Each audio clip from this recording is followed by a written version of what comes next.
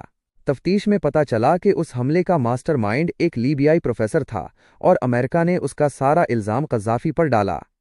اس سے پہلے بھی قذافی نے کچھ ایسی حرکتیں کی تھیں جیسے لندن میں لیبیائی سفارت خانے کے سامنے مظاہرین پر فائرنگ جس میں ایک برطانوی پولیس افسر کی موت ہو گئی تھی۔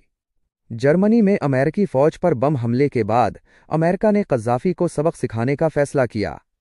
امریکی صدر رونالڈ ریگن نے قذافی کو مشرق وسطی کا پاگل کتا کہا اور انہیں مارنے کے لیے فائٹر جیٹ بھیجے۔ ان حملوں میں قذافی کی گود لی ہوئی بیٹی ہانا قذافی کی موت ہو گئی۔ امریکہ نے لیبیا پر بڑے پیمانے پر پابندیاں لگائیں جس سے لیبیا کی معیشت تیزی سے گرنے لگی۔ اس مشکل وقت میں صرف نیلسن منڈیلا نے قذافی کا ساتھ دیا، تاہم پابندیوں کی وجہ سے لیبیا کی معیشت گرتی رہی۔ قذافی کا زوال اور لیبیا کا مستقبل۔ قذافی کی بڑھتی عمر اور بگڑتی صحت نے انہیں پلاسٹک سرجری کرانے پر مجبور کیا جو ایک بڑی غلطی ثابت ہوئی اور ان کے چہرے کو مزید بگاڑ دیا۔ قذافی اپنی شکل و صورت اور شخصیت کو لے کر بہت فکر مند تھے اور خود کو دیگر رہنماؤں سے مختلف دکھانے کے لیے عجیب و غریب حرکتیں کرتے تھے۔